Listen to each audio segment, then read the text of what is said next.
The broadcast is now starting. All attendees are in listen-only mode.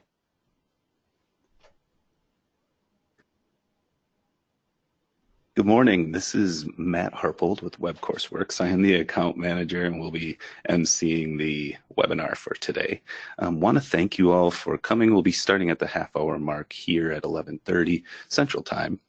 Before we start, I do want to direct everybody's attention over to the control panel where you'll find the questions pane. Please use your questions pane if you have any questions or comments during the webinar, or if you have any experience or technical issues. Again, we'll be starting at the half-hour mark. Thank you, and we'll talk to you soon.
Hello, everybody. I would like to introduce our guest for today. This is Matt Harpel, the account manager for WebCourseWorks. I'm excited to have you all here. Thank you for joining us. Before we get started for today, I'd like to go through our partnership with .org Community. .org Community connects association executives and industry partners through online discussion forums, programs, and webinars. We encourage you to subscribe to .org Community for even more online and live education programming and fulfill your annual CIE requirements in one place. I'd also like to quickly share WebCourseWorks team will be at AMS Fest coming up June 5th and 6th in Catalyst Ranch, Chicago, as well as ASAE Annual coming at the end of the summer. I'd like to have the opportunity also to introduce Andy Hicken. He is our Director of Quality and Strategy with WebCourseWorks, who will introduce our webinar today, as well as our speaker. Andy, if you will please take it away. Okay, thanks, Matt.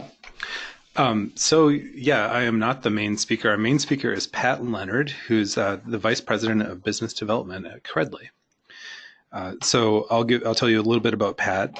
Dedicated to building a better workforce, Pat's unique perspective derives from a variety of leadership positions on all sides of the talent development ecosystem.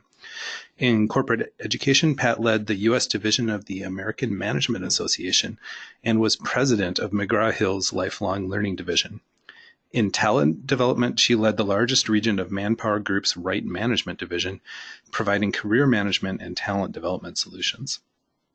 And in higher education, Pat led the Business and Education Partnership Alliances for Laureate Education's global online universities, was an executive publisher of college text and professional reference materials for Simon & Schuster, and initiated the Workforce Education Division for Pearson.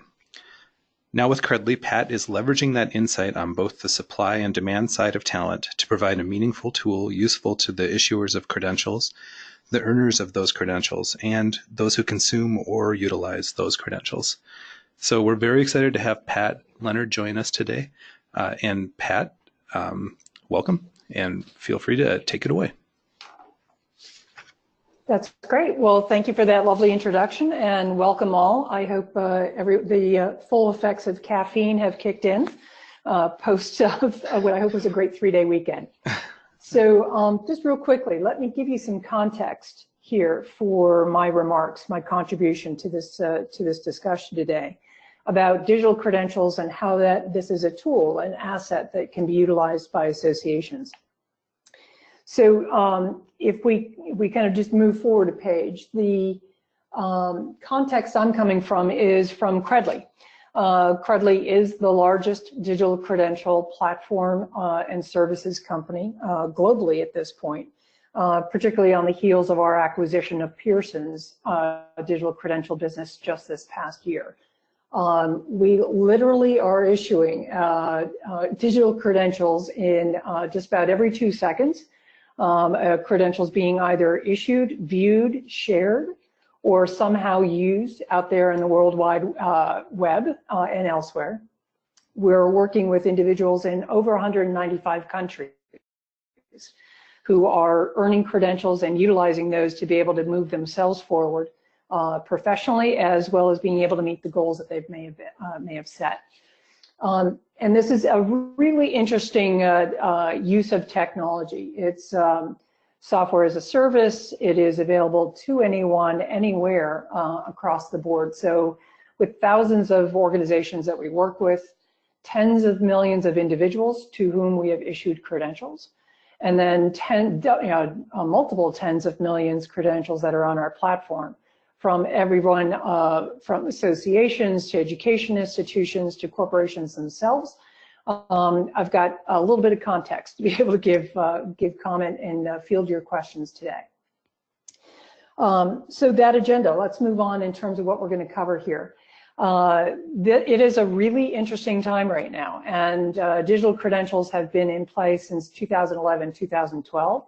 But it's really accelerated the marketplace in both the supply and the demand side. We'll talk about how not to lose the opportunity to take a good advantage of chaos when it arrives at your doorstep. How digital badges can help close this gap in this moment of crisis or miscommunication, and essentially how all stakeholders can benefit from this. You as an issuer, your members as earners, or those who you hope to have members, as well as those who are going to consume or seek or receive that particular credential that you are now going to be issuing. And give you just some steps in terms of if you're ready to get going, what do you have to do in order to be able to do so? So before we dive into this, we're going to do a quick poll on your familiarity with digital badges. And Andy, I'm going to turn that to you to execute. Sure. So just let us know if you've never heard of digital badges before, or if you've heard of them but never used them or seen them, if you have some use or experience with them, or if you're a current user or owner of digital badges. So Matt, you actually have the ability to launch the poll question. So why don't you go ahead and launch it now, and we'll see what kind of results we get.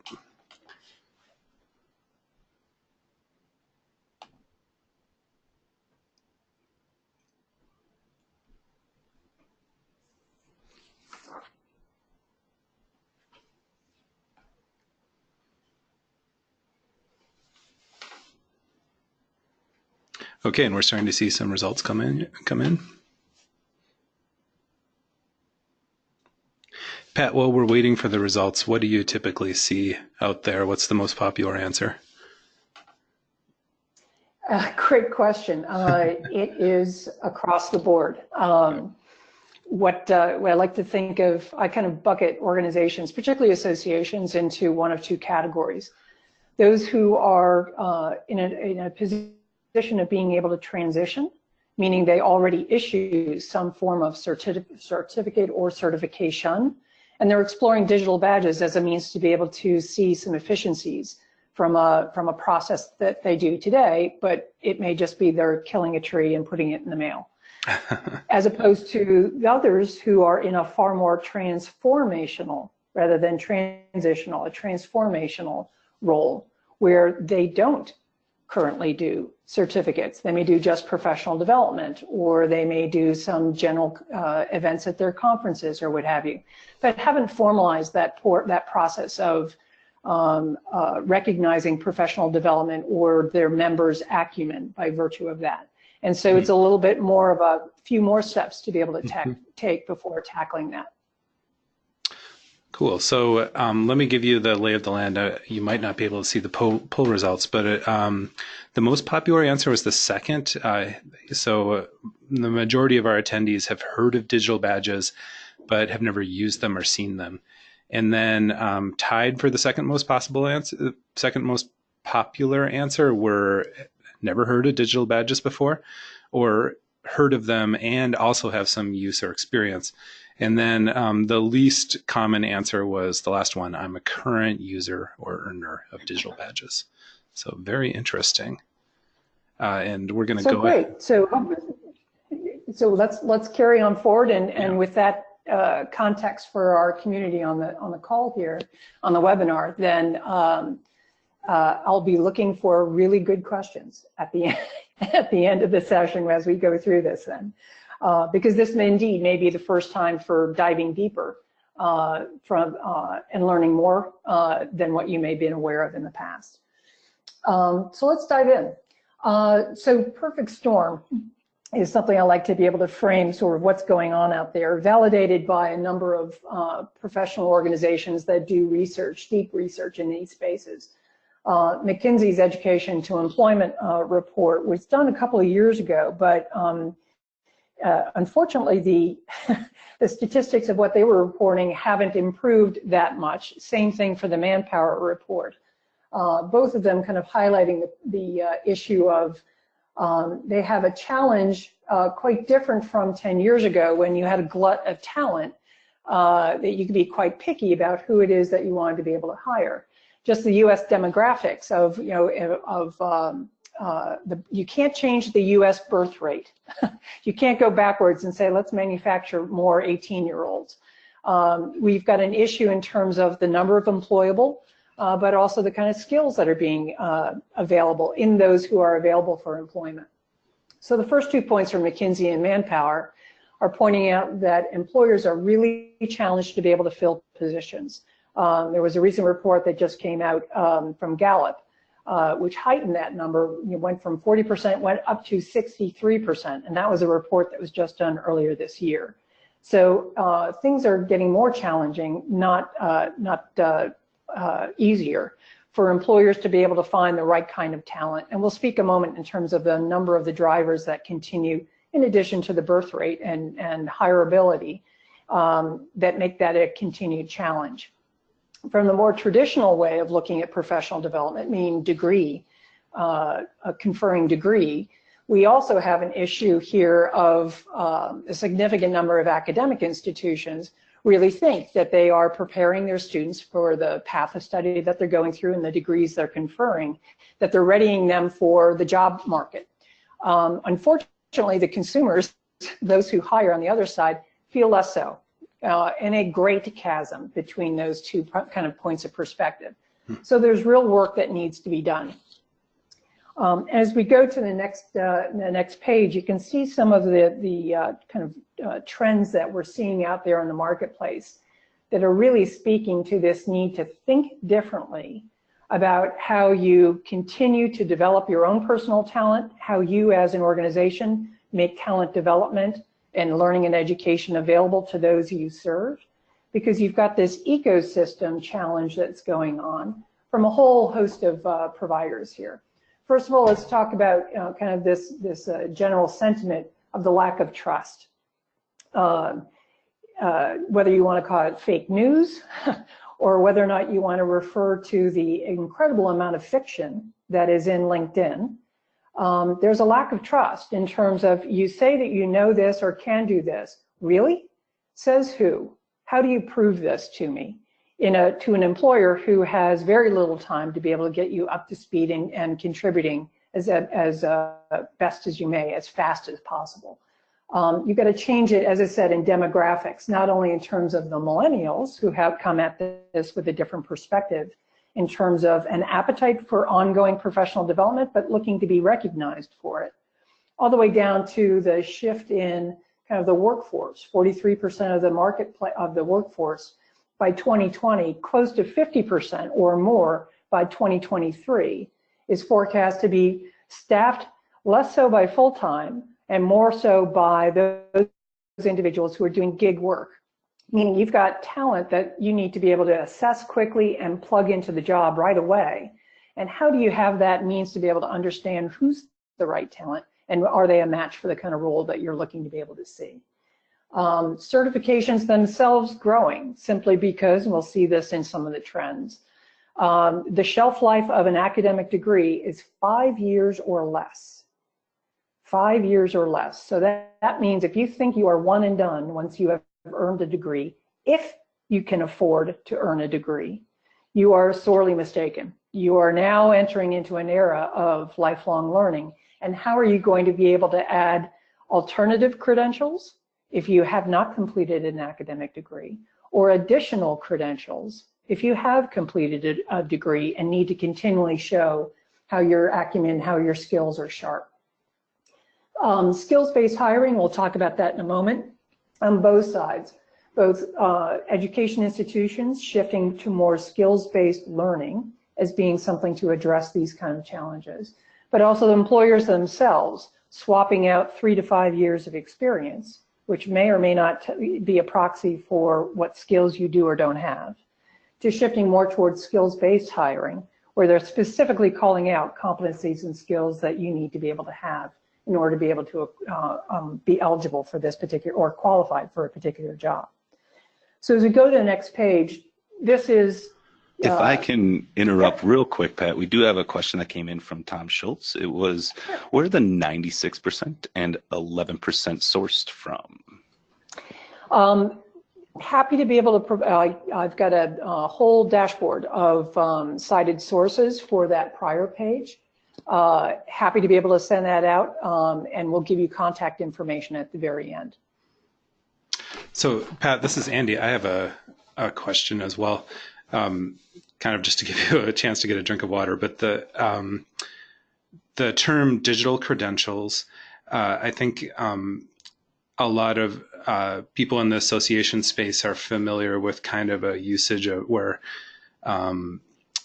credential might refer to your degree essentially, and a certification would be a type of designation you get after higher education, where it involves some work experience, and that's often, people need a little lesson on differentiating certificates from certificate programs from certifications.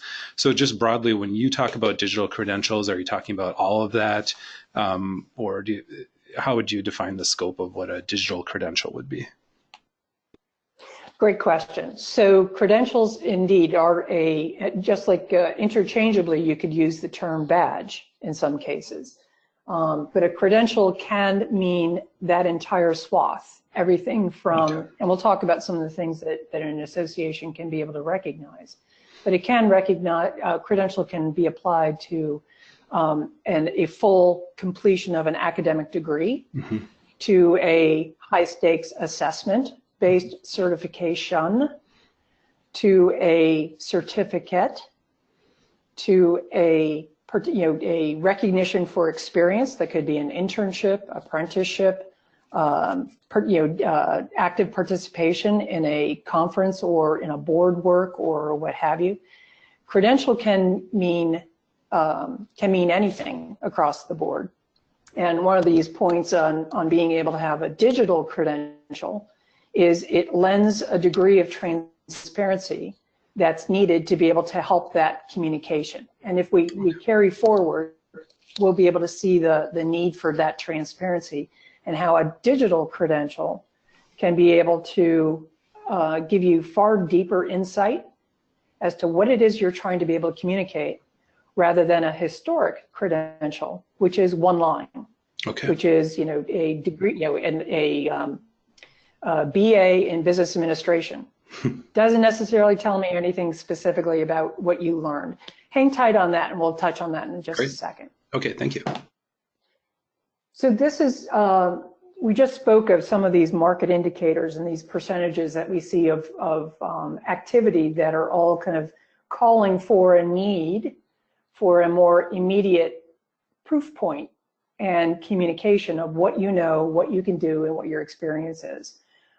These are some of the other drivers. Many of the points that I just spoke to are on what I call the supply side, the education and training side, that supply of talent, and the demand side on the far right side of being employers, who are, this is the kind of perfect storm of what's happening in their particular space. As we touched on some of these already, but adding to the employer space is this advent of new collar jobs, those that don't even require a degree. Many of those are certainly in the IT space, but that's cascading out to many other kind of roles, such as call centers or professional assistants, or in the healthcare space where home health aides and other kind of roles, even med techs who don't necessarily need a full-on 2 or 4 year degree, but can definitely be trained for the skills required for the job that's being posted. So lots of changes that are influencing and happening on both the far left supply side and the far right employer side. But let's not forget about the individual in between. And this is your membership for associations. These are the people you're serving today, and the people that you hope to have as members, or those that you hope to have consume the kind of services that you as an association are bringing forward. Because of this perfect storm, that individual in the middle now has to more than ever, behave like an HR department of one. How are they going to advocate for themselves? How are they going to communicate what it is that they know and can do in an authentic, genuine, and verified way? You've heard about EQ, emotional intelligence. You've heard of IQ, intellectual rating and intellectual intelligence. But the CQ that's in between, your career intelligence, who is it that's going to be guiding you, making recommendations, telling you what the pathway may be if you aspire to be able to work in an industry or a particular job role? Who's going to be providing you that kind of guidance, given these kind of changes of the supply of learning that you've got on one side and what's being asked for by the employers on the other side? And this is, as I said, a wonderful opportunity for associations to step into that breach, to be able to fulfill and help connect those dots. If we move to the next page, that kind of communication gap is understood given the way and the tools that have historically been used in this particular ecosystem. So, on the association or the education side, we just spoke to that. You've got a certificate, which is oftentimes just printed, and if it's and mailed, it usually only has a one-line label to it, so it provides no insight necessarily in terms of specifically what was the criteria, how high was the bar that someone had to meet in order to be awarded this particular credential. And it's also difficult to, could be difficult to be able to share. If it's printed, it may be just tacked to the inside of your cube or filed away. Or if it's a flat PDF, meaning it's just the graphic that you may have received, it's a lovely graphic, but again, it doesn't necessarily tell you anything. So there's limitations there. On the employer side, as I said, this shift is starting, but not yet universal in terms of defining job roles as skills rather than years of experience. And so they're challenged in terms of being able to communicate that down that step. So employers are challenged for being able to communicate that.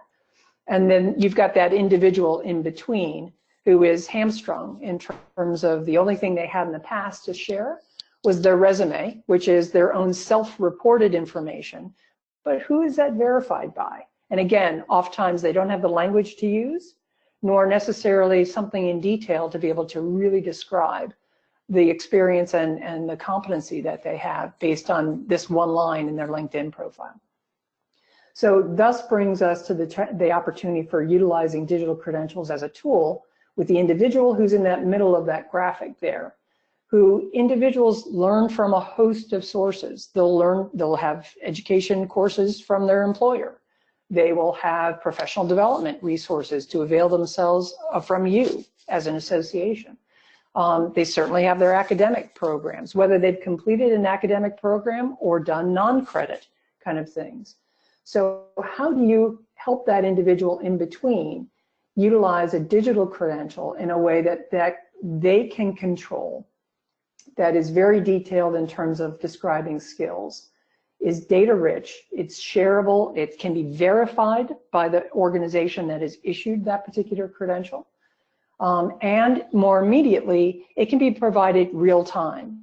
It's not something that you have to wait 2 or 4 years to be able to offer. It's not something that's locked behind the registrar's door or in your learning management system. It's something that I can actually control and I can be able to actually share. So that's kind of the core nexus of the value of a digital credential. And we just touched on this a little bit before of what do associations badge. So from your perspective, you've got a breadth of touch points that you could be able to recognize with a digital credential. And they run the gamut from, as I was outlining before, some of those kind of experiences. Organizations do call out participation in a over and above activity, perhaps that a member may have done, of participation in a board or leading a special interest group or something of that like. Professional development in courses, webinars like this kind of webinar that may carry CEU value to them, podcast series, actual seminars that can be recognized with a digital credential to prove the fact that someone actually did complete that learning. And if that learning has something that has some kind of challenge within it, it may be characterized as a certificate, it may have an assessment or a quiz within it, maybe one in a series that one can earn to be able to earn a summative or a hero credential at the very top.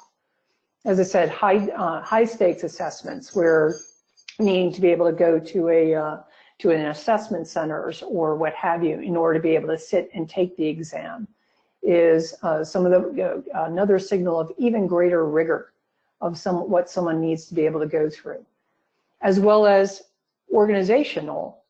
Those are all credentials that are, those four examples are credentials that can be issued to an individual. But there are also credentials that can be issued by an association to organizations. So if you work in partnership with an academic institution who, for example, may have one of your student chapters operating within and has programs that you as an association recognize, that's a chance for you to be able to co-badge or co-create some form of recognition for that student that carries your brand as well as the organization's brand or the school's brand to be able to recognize that, that individual. Or, as I said, organizations that you could be able to recognize. So before we move on to the next slide, Pat, I wanted to jump in here. I wanted to ask anybody who's on the call, the webinar, who is exploring the use of badges or starting to use badges at your association, if you want to type in the questions panel what you're using badges for or exploring the use of badges for, we'd be interested in seeing that. And while we're waiting for that, I wanted to tell you, Pat, about one of our clients is an organization that does a type of training where their members are sending in information for I should have thought this through, the realia from their jobs. So like recordings of themselves doing their jobs, and then those are reviewed by experts, and then they issue badges to show that those that their members had shown the ability to do their job through those recordings of themselves doing their jobs. And I thought that was a really interesting example of a use of badges. They have sort of a series of categories of things that they're supposed to do to get each badge. So they get, once they compile enough of these, they get a badge. Once they get all of the badges, then they're considered to be certified in that area of professional practice. So I thought that was an interesting piece. Yeah, that's an excellent example, because a digital credential is specific and unique to the individual. So it can't be shared, someone else can't take your badge and use it because your name is on it. And more to the point, a digital credential can act like an e-portfolio. Just to your example, you could be able to append actual evidence of you demonstrating this skill that you've been recognized for, or this competency that you've mastered, can be embedded directly in the badge itself. Wow. Which it's not just a, let me tell you, let the person who saw me do it tell you all the things that I now know. Let me also be able to show you me actually able to put this in place. Cool, great. And I think we did get an example in the questions. We did. Yep. Some of the feedback, certifications and professional development. A few more on here, one moment. Certifications, membership in committees, boards of directors, chairmanships, and conference speakers. Yep.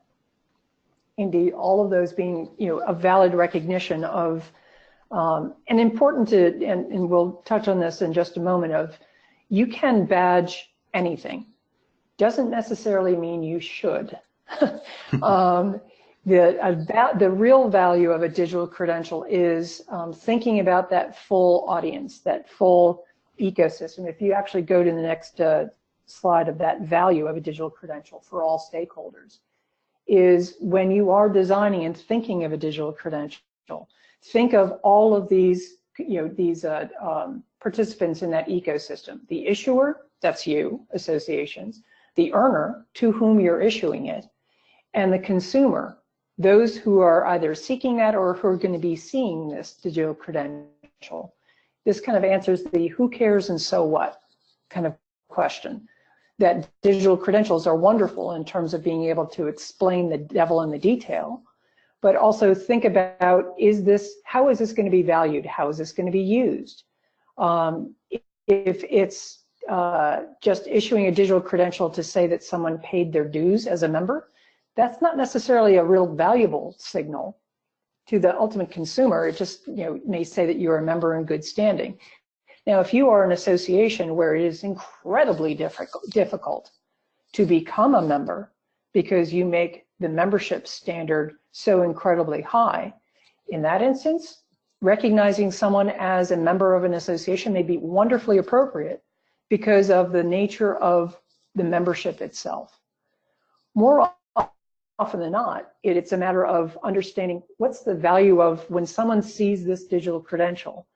What will this tell them about you, the organization that issued it, and the individual who earned it?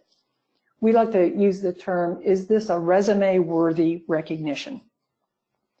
And it's a good question to be able to ask, and there may be opportunities where it's still appropriate for being able to go ahead and issue a credential, or creating a digital credential that can be easily shared on the web, through all social media, posting on blogs, posting on websites, sharing wherever you want to. But it's important to be able to think about the full cycle in terms of who's going to be looking at that credential once you as an association have issued it to an individual. As I said, the kind of a digital credential attribute, and there is generally bucketed in these three kind of areas, but each of those capabilities of a digital credential have different value depending upon which chair you're sitting in. As an issuer, you, the association, as I said, this helps you a chance to truly extend your brand.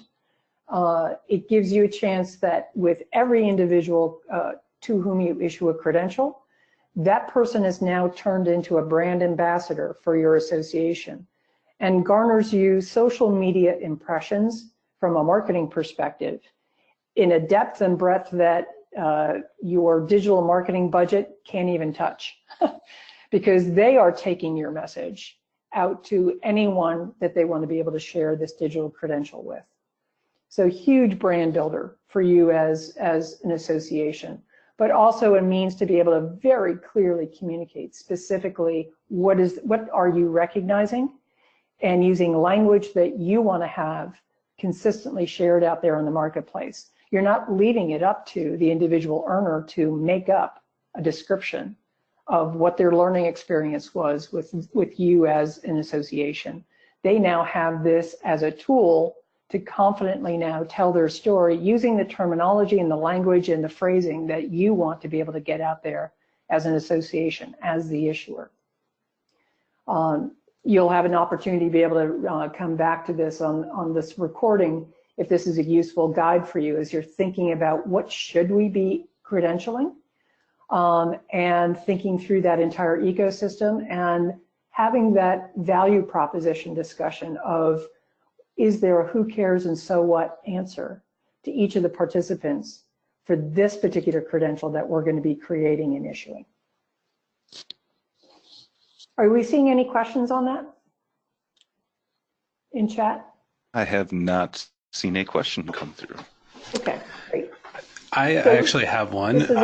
If I can jump in again, Pat. So can you talk a little bit about the technology side of things? So we, you talked about how the digital badges are shareable. It's possible for the consumer to go kind of straight to the issuer and kind of verify the digital credential there.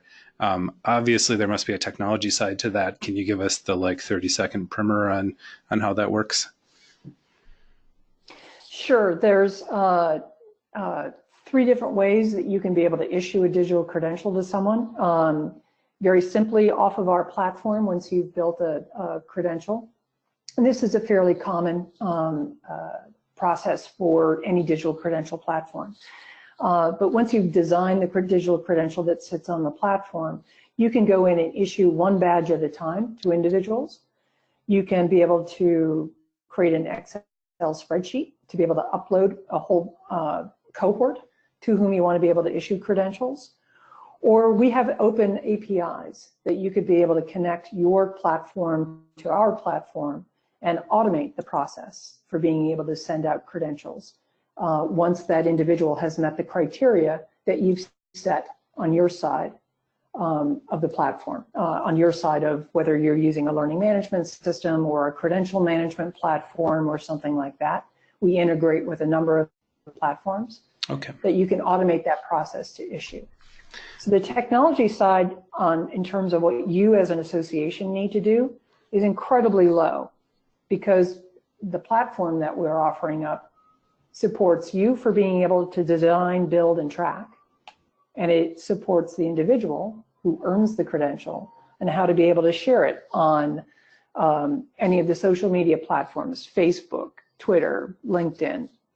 As I said, post it on job postings, in applications for education enrollment, post it to a client RFP that you want to be able to proffer, onto a blog, onto a website.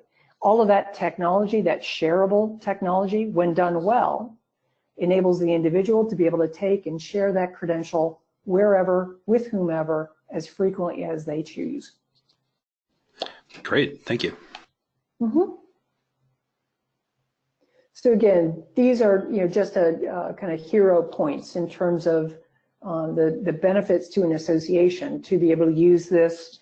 Many of our employers, like the Hartford and IBM and Microsoft and Aetna and others who are utilizing, and PwC and Ernst & Young, who are utilizing digital credentials, use this as a way, in much the same way as some of our association partners are, like Project Management Institute and HRCI, and we just started issuing ATD's digital credentials.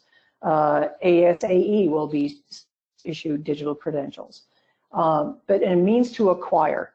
So if you're sending out this signal in the marketplace of what professional development looks like, and what you as an organization are doing to support your members or employees in their cases, it kind of makes you an employer of choice, or in this case, an association of choice.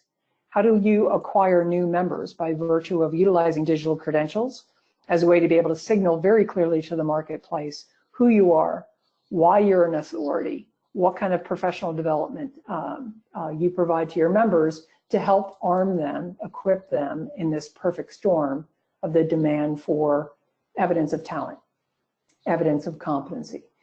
That helps you to retain folks, helps you certainly to be able to engage them. The efficiencies that we spoke of, we've got several associations who were able to repurpose 2 full headcount to be able to do other things because they were no longer printing certificates and stuffing them in the mail, or otherwise answering questions about posting PDFs. So it helped on a process standpoint as well as a cost basis that allowed them to be able to funnel those funds towards other things that were a priority, but still continue to provide this as a service to their membership. Building the community, as I said, once issued, now everyone has a chance to be able to share. So if they weren't aware that they were part of a community affiliated with your association, the digital badge gives them a chance to be able to very clearly communicate their affiliation with you, but also see how others are sharing their badges and get connected in that particular way. And as I said, building brand. IBM did this extraordinary research about the dollar value of sharing digital credentials. And they found that with every 10,000, now recognize I'm about to issue the 2 millionth badge for IBM, so they have a large set to be able to do research on. So their calculation was with every 10,000 badges that were issued, they saw anywhere from $50,000 to $150,000 in social media brand impressions that they did not have to pay for, simply because every time an individual is sharing their IBM badge, it was another message out to the marketplace of IBM's importance and leadership in the space of technology. So moving on to the next. So as an association, how do you start? What are the assets you as an association, particularly given the fact that we've got majority of folks on the call here who have not yet started to do digital badging. And if you're thinking, well, how high is the jump to be able to make a start here? It truly leveraging the assets that you're already leveraging today, that you already have at your fingertips today. One certainly is your brand as an organization. This is extending your brand, something that you have to be able to leverage. Expertise, whether you're a trade association or a professional association. And if you're a professional association in an industry or for a job role, for example, HRCI, credentials in the professionals in the HR role, having that expertise, having that body of knowledge, having that point of view, having those resources that you're otherwise providing to your membership to keep their saw sharp. How are you recognizing what they're doing in terms of being able to consume that learning and recognizing the accomplishments that they may evidence by virtue of consuming that? Professional development, webinars. Rare is the case of finding an association these days who doesn't provide some form of resource for information or development to their membership. And this is an opportunity to really kind of add that, the legs to that resource to recognize those who have completed it and then equip them to be able to share it. And again, the community. You already have a community, whether it's individual members, advisory boards that you work with to be able to keep you informed in terms of what are current and next trends that as an association you should be speaking to and therefore credentialing your members on, as well as the network itself of who it is that is part of your membership, giving them a chance to be able to highlight their skill sets by virtue of credentials that you issue to them. Again, remember the kind of that 9-box view shared on the previous slide, that the hero comments are transparency, of being able to share in a digital credential all that detail of what someone had to do in order to be able to earn that credential. That transparency builds trust in not only your association, but the experience that you're looking to be able to credential. The shareability of it means it enables and empowers your earners to be able to tell their story more confidently, but also builds your brand every time they share that out there in the community. And the fact that they control it gives them greater affiliation with you as a true partner, professional development partner, but also helps them build the community affiliated community writ large with every share that they end up doing. Just a quick success story before I kind of give you the guideposts of what do you do next if you want to be able to get started. The quick success story I'm going to share here is what the National Wood Flooring Association did. And if there's any association, it's like, really, digitally credentialing the guys who install wood floors. How is that of value? How did they make use of digital credentials? And if we flip to the next page, we can be able to see this use case. How could this individual who is installing floors make use of a digital credential professionally in a way that distinguishes them from someone who is not credentialed by the NWFA? So they issue this incredible set of credentials that highlight the various skill sets required to be able to do everything from install to refurbishment, to retrofitting, to the complexity is something that I had absolutely no appreciation for until I could see all these digital credentials that were recognizing these unique skill sets. And National Wood Flooring took it to the next level, which is as they're recognizing individuals who've completed online courses, have shown examples of them actually installing a wood floor and therefore proving the point of what they can be able to do. Now on their association website, they have this incredibly cool tool to be able to go and show if you're living in, type in your zip code, you're looking to be able to install a wood floor, wouldn't you rather have someone who's certified install your wood floor? Click in your zip code and up comes a listing of all those individuals as well as businesses that employ those individuals who are certified as NWFA certified wood floor installers. And it's an incredible business builder for all of those associations, or excuse me, employers who are members of the association. It's an incredible professional point of distinction for the individuals who are the wood floor installers.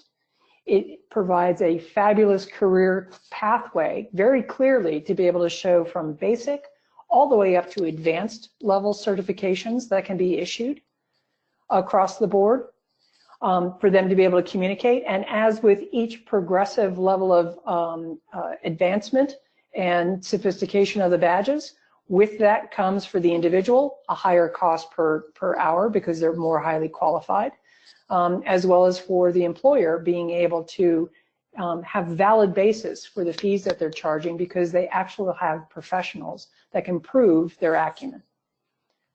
So if you think that professional credentialing is only for project managers and certified financial analysts and professions that are looking to be able to signal that, digital credentials are an appropriate way for being able to enable all stakeholders across the board to be able to communicate what's important to their community.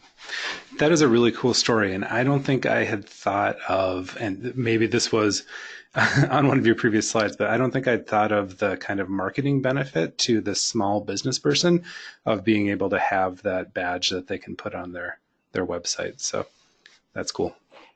Indeed. Another quick example is the AICPA, the National Association of Certified Public Accountants. They have use cases where as an AICPA individual must continue to recertify to sustain their CPA standing. And in so doing, they do AICPA certificate programs along the way. Embedding the list of the certificates that a team has earned to be able to communicate that on client proposals or RFPs, more often than not has helped individuals or firms win the day, win the client engagement, because they can actually prove, here's the team who we're going to put on your particular project, and specifically, here's how they're qualified.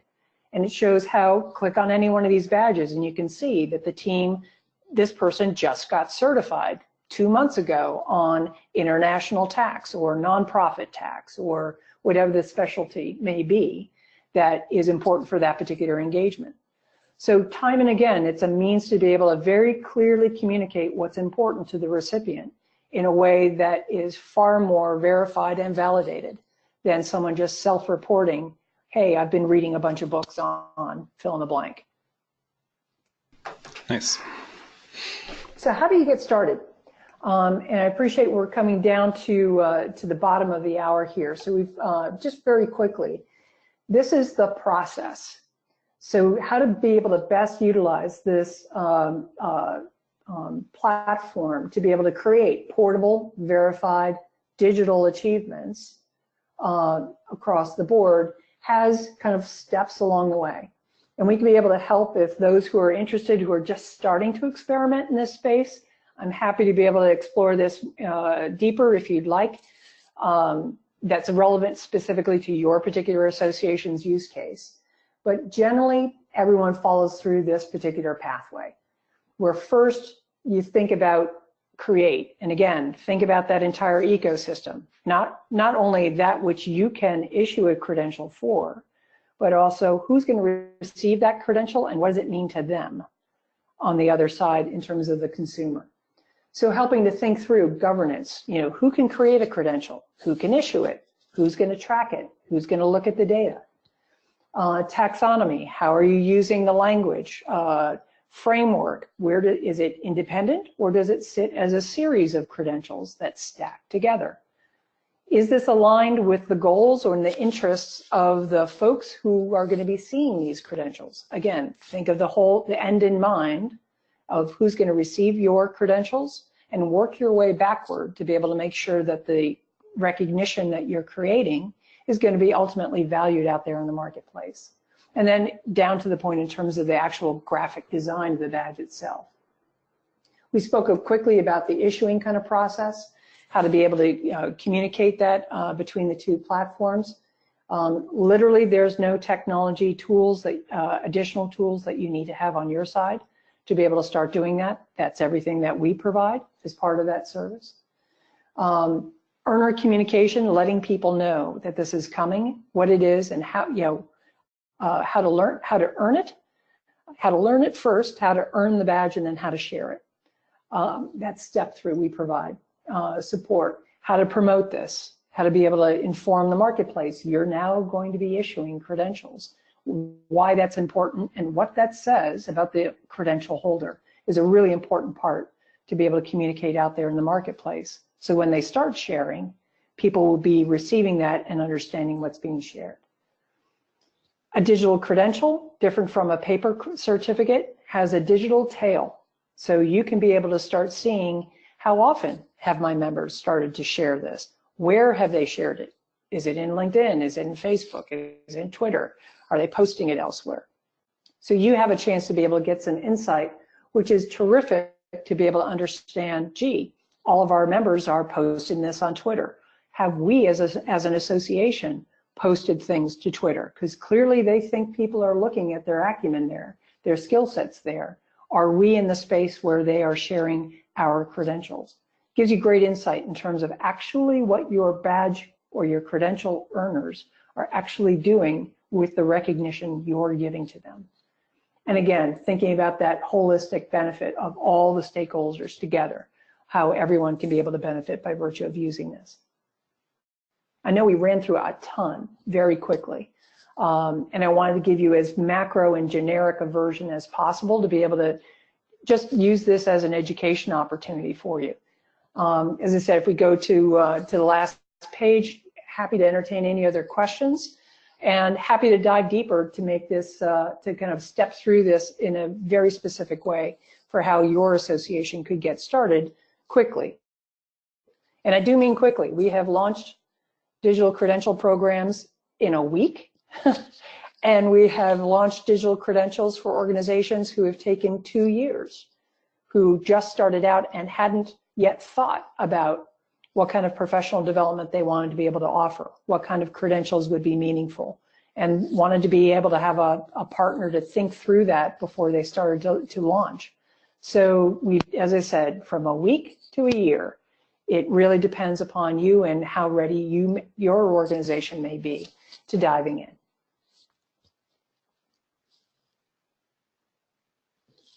Great. So we do have a few minutes. If anybody wants to ask any questions about digital credentials of Pat Leonard, feel free to type those in the questions panel.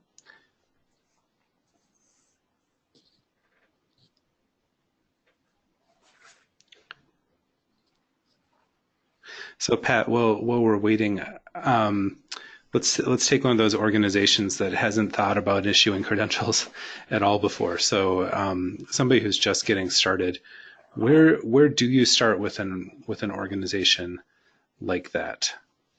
A couple of ways. One is sitting down and talking through what kind of I'll give an example if you're of a professional rather than a trade association. So let's talk about, what's the value that members derive by virtue of being a member of your particular association. I mean, we start at the very beginning because whatever credentials you issue, you want to be able to make sure they're faithful to the mission and the vision for what your association is looking to put out there. Yeah. So if it's tracking the latest trends in a particular industry, elevating professionals who are in a particular industry or job role that is there. If that's part of the mission, then how are they satisfying that? How are they educating that group today? How do they engage with their members? And we really kind of dive deeply into what are they doing today that they may be able to leverage and be able to just essentially create a new form of recognition for what they may already be doing. Mm-hmm. So as I said, some organizations may be incredibly ready to take this step, but not yet appreciating the fact of how ready they are. And it seems like a lot of times those kinds of organizations know pretty well what the employers are looking for. Like they can talk very smoothly about where there are, where, say, industry is finding gaps in the supply of available employees. So that might be a good question to ask there too. I'm guessing. It is. It is, and again, it's as part of this discussion of what the association is doing by itself today. We challenge that. We said, really, how are you staying abreast of the latest changes and even predictively on what's coming next? And how are you preparing your membership to be able to be prepared for that turn, for that change in your industry or role or marketplace?